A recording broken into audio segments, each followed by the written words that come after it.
บายดีตอนนี้เขาก็ยังอยู่แองเกอเรจ阿拉斯กาคือเก่าตอนนี้ก็อยู่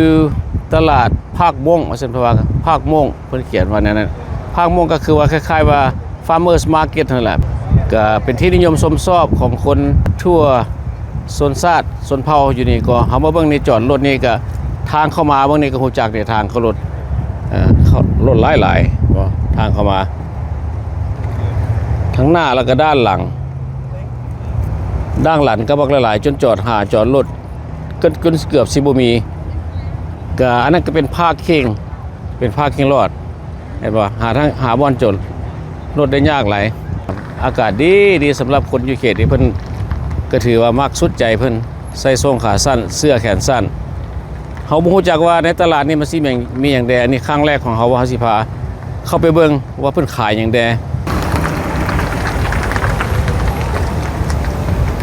ทางนี้ก็เต็มเลยบ่อนจอดรถเราไปเบิ่งว่าตอนนี้เพิ่นขายหยังแดอันนี้เฮาย่างมาเบิ่ง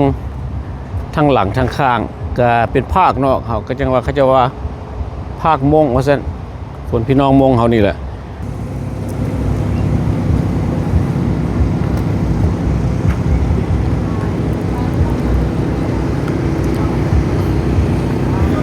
นี่ก็สิเป็นห้านขายอาหารแบบเอเชียเฮานี่นะขายแบบเอเชียเฮาแต่ละเทนขายของกินเต้นนี่ก็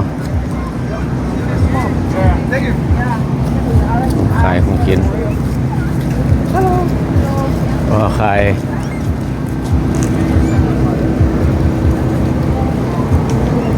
นี่เป็น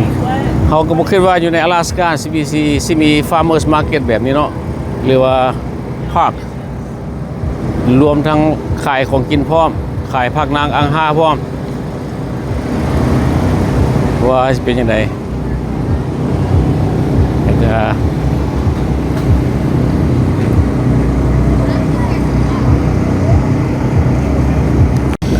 ส่วนหลายเป็นอาหารเอเชียแต่ก็ติดราคาไว้พร้อม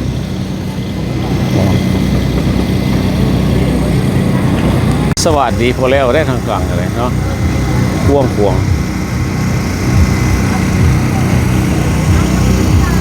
เพราะว่าอยู่เมืองนี่มันก็หาแดดยากเวลามีแดด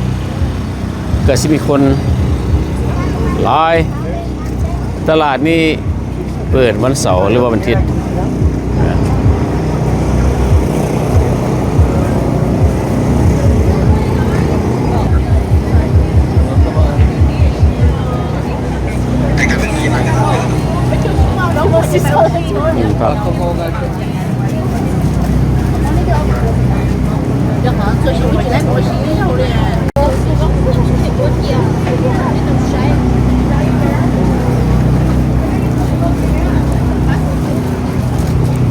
Hello. Do we grow this over here? Yeah. Oh, really? Amazing. Alaska can grow this. Yeah. You're not from Alaska? No, I'm from Portland. Holland? Yes. Oh. เราไปทางนั้นเบิ่งว่าเพิ่นขายอะไรเด้อันนี้ก็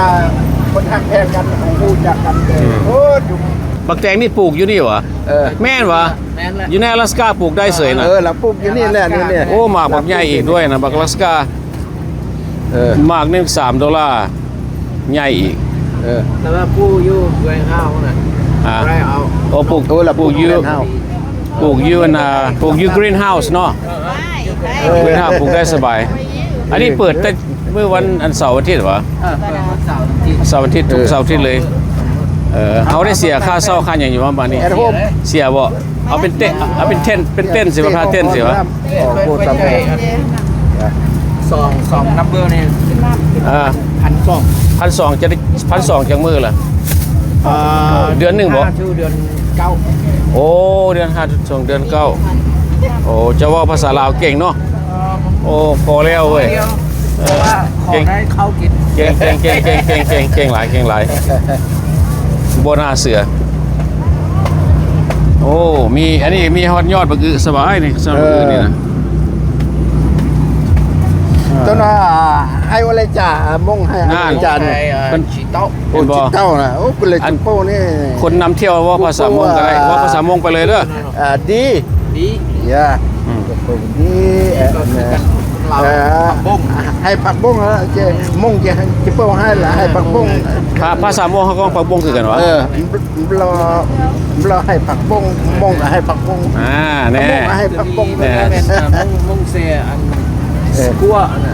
สกัว กลัวบ่ ตัวที่อัน สกัวผมมักอึ เงา มักมักบวบ เขามันล้างถ้วยเดือดล้างนะตัวแก่ มักบวบโอ้แซ่บนี่มักบวบ แซ่บหลายเนาะกับ ยอดมักบวบ ซื้อด้วยนะซื้อดู เอา2 อันเสียว ราคาเท่าไหร่เซียว แถมให้ซะ บ่แถมให้จักหน่อยบ่พอได้กินมีนะ ให้ โอ้ขอบใจไว้เจ้า ซองเท่าไหร่2 มัดเท่าไหร่ ได้เงินให้เรา พักละห้า วันละ$5บ่$10โอ้โอเค ขอบใจแล้ว แถมให้มันนึง อันนี้ก็ทุกอย่างปลูกอยู่กรีนเฮาส์เขาตัวทุกอย่างกรีนเฮาส์ แถมให้มันนึง อันนี้ประแถมให้ โอ้ แถมให้ไว้นี่ล่ะแถมให้ขอบใจหลายๆเด้อโอ้พอเซียวเขาเก่งภาษามงไว้เนาะแน่นอนนี่อันนี้ก็มันเซี่ยวเฮาเนี่ยกะลี ไปทางนี้ผมดูว่าคนหลายแท้มันมีอย่างใดต้นขายอย่างใดอันนี้เป็นหอมผักบัวเขาอย่างบนนี้นะ โอ้ยยงนะอ๋อดูนี่มีอันหมู่มาแต่ออริเกนพวกYouTube เห็นว่าพี่น้องมงเขาก็ YouTube มีเบิร์ดปลูกอยู่กรีนเฮาส์มาขายอยู่ฟาร์มเมอร์สมาร์เก็ตมีบักแตงแล้วเพิ่นเอาบักแตงให้อีกบางทีเนี่ยก็ขอบใจเพิ่นหลายๆเนาะหานนั่นเนาะ อันนี้มันเซี่ยว อันนี้เซี่ยววันนี้ตัวมีเซี่ยวหลายเท่แม่แล้วตัวว่าภาษามงได้เนาะเฮาว่าภาษามงบ่ได้เว้ย ให้มาคนให้ลูกมงเตี้ยๆเก่งเกยนี่แหละ ให้ลูกมงให้ลูกขมงให้อังกฤษแน่จะไรปนเหนียวมงเนี่ย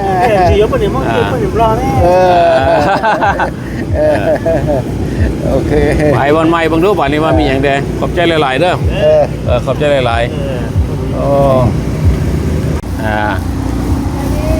อยู่อลาสก้ากับโบน้อยหน้าแล้วเด้อ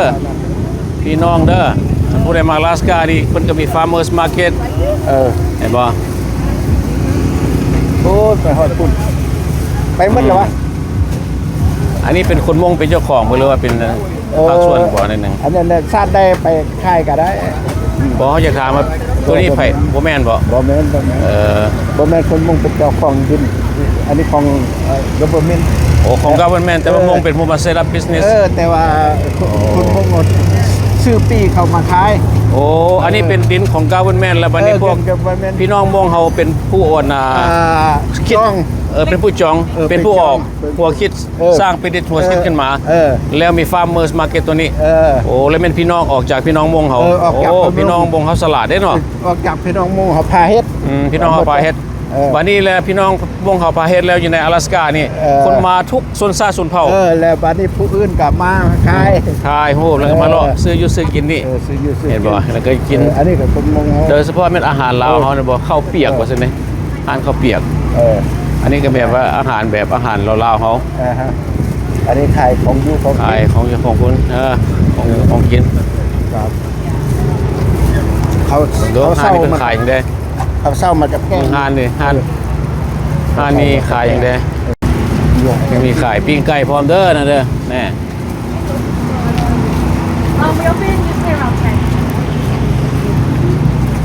ส่วนหลายวัวน้ำปัน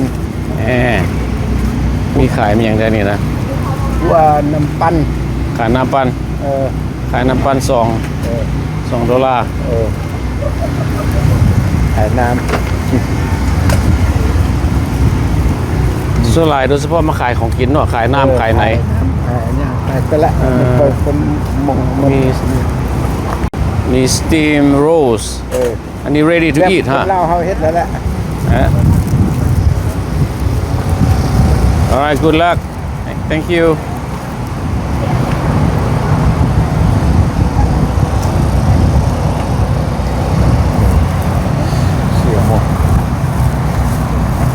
นี่ก็ พิ่นก็ขายมีฮอดอันฮอดหมูนะตัวนี้นะหมู หมูแฮม หมูแฮมบ่หมูกรอบพุ่นตัวนี้น่ะ มีฮอดหมูกรอบ มีแต่กาดเตี้ยขนม หมูกรอบมีอาหารแบบ อาหารแซ่บ อาหารแซ่บ ๆกาดเตี้ย ๆตำบักฮงก็ขายตัวนั้นน่ะ ขาย โอ้เก่งเก่งเก่ง เออ ตำบักฮงขายครกเท่าไหร่นี่น่ะ ชุดแล้วแต่เฮาสิเอาลา ถามเพิ่นรู้เพราะว่าภาษามงได้นั่นน่ะ ลูกไปเจ้า เนี่ยเพิ่น อีกกโอ้ยเยอะนะ How much that 15 โอ้ โอ้รุ่นนี้เพิ่นว่ามงบ่ได้แล้วเพิ่นเพราะว่ารุ่นนี้บ่ได้แล้ว เอาจี้ รุ่นใหม่ $90 Yeah, we want to try the fried bananas. อย่าบานาน่าดิ Yeah, fried bananas. อย่าดูดิ 莎莎 กัดกัน How do you sell How much for เอาจังโอ้ใบอีดไว้ Is that for? Or I have to try first. You saying? You try you Oh, this is try before I buy it. Oh, okay. เพิ่นว่าเขาต้อง try out. Okay, okay. ครับเดี๋ยวเอาจักร We take some. Take some.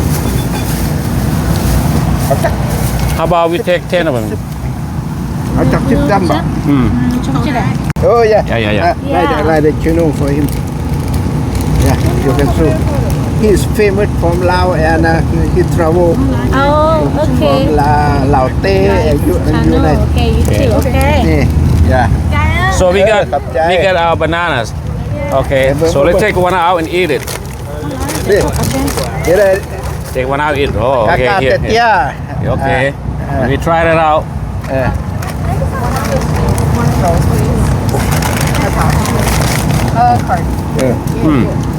Okay.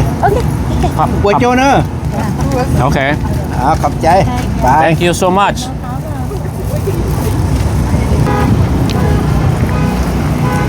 เบิ่งดูพี่น้อยเบิ่งคนมาเที่ยว ตอนนี้ก็คือว่าเขาว่ามงภาคเนาะ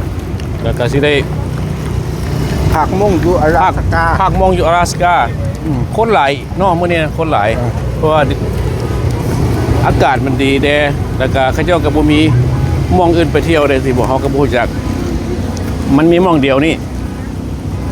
คือที่นาสหายว่าผ่านมา แซ่บเลยลูก เป็นดินของกาวันแม่นแล้วบัดนี้คนมงเพิ่นมาเฮ็ดอยู่นี่มาจัดแจง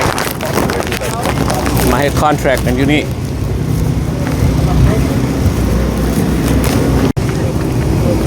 พี่น้องม่วงเขาถือว่าสลัดหลายเนาะสลัดเนาะสามารถให้เป็นภาคให้เป็นบ่อนนาฟาร์มเมอร์สมาร์เก็ตได้ให้คนมาเที่ยวกันย้อนแนวคิดของเพิ่นก็ถือว่าสุดยอดเอาตอนนี้เฮาก็สิได้กลับไปแล้วบัดนี้ก็ถือว่าการมาเที่ยวมาวินอยู่ฟาร์มเมอร์สมาร์เก็ตมื้อนี้ก็เห็นคนหลายรถก็หลายแล้วก็ที่ว่าก็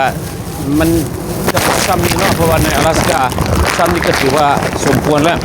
แต่เขาจะไปเทียบสลัดอื่นมันก็บ่ควรเทียบก็ถือว่าสมควรสำหรับอยู่นี่ก็เท่านั้นแหละเนาะก็ขอบใจที่ว่าหมู่คู่พี่น้องเข้ามารับชมวิดีโอเฮาสบายดี